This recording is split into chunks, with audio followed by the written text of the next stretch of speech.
Faayah. ẹ dákun. Kò sóní mímọ́ tó dàbí ti Faayah lókè bá. Faayah lókè bá. ọmọ tí wọ́n bá fún ní double promotion ní school àti rojọ́ bó ń ṣe dé kíláàsì tó ń wà ó nira. bàbá mi àgbà alágbàjẹ àgbà kọ́lọ́njárí yín pẹ́. bàbá wa àgbà ọlọ́run ló mẹ́rú ẹ̀ kọ́lọ́njárí yín pẹ́. sórí kò sábúrú nínú kánmọ́pọ̀n ẹlẹ́ lọ́jọ́ tó ti lówó ibi táburú parí sí ni kò lówó kọ́tùmọ̀ kan lábùkù tó ń tówó rẹ̀. Allahu akbar. tó bá pe àwọn èèyàn tí wọn ò dẹ ọlọ́run nǹkan méjì lọ ní nínú kó jásí pé ọ̀lẹ́kọ̀ọ́ àbọ̀ lówó lọ́wọ́. Gaothu Shabbab méjèèjì pé sára àfà lẹ́yìn tí ó máa jẹ́ ọ̀rọ̀ ṣókí fún gbogbo àwa tá a jọ jẹ́ ọ̀dọ́. ó ní wípé kódà kí kádàrá rẹ kó dáa tó o bá ṣiṣẹ́ tọ́ ayé ó sọ̀rọ̀ ẹ̀dá mọ́ ọ lọ́wọ́. Allahu akbar. ọlọ́run tó sọ fún anabi wa Yahaya ó ní Yahaya ya khudhil kitaba bi quwwatin. olórin níṣẹ́ o ó tún ní khudhil kitaba bi quwwatin.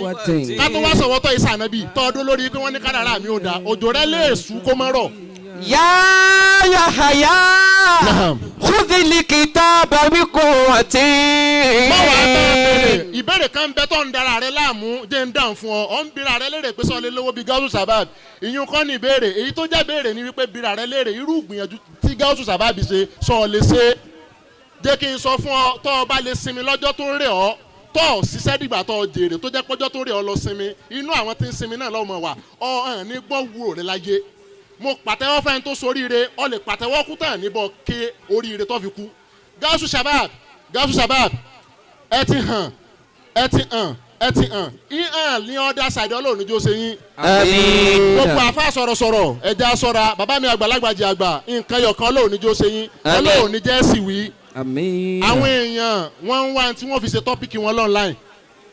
sọ́ọ́rí bọ́ ṣe rí òun ọ̀ ń sọ̀rọ̀ o kọ́ tó mọ̀ páyé ń wù ọ ìwọ sì sọ wò ọmọ pa àwọn tán mọ̀ wọ́n pọ̀ bàbá mi àgbàláyọ̀ lò ọlọ́run níjó bàjẹ́ fún yín. Gaothu Shabbab bí n ti ń dùn yìí ọlọ́run jẹ́ ó dùn kálẹ̀. bí n ti ń dùn yìí ọlọ́run. ọlọ́run kó wálé bẹ́ẹ̀.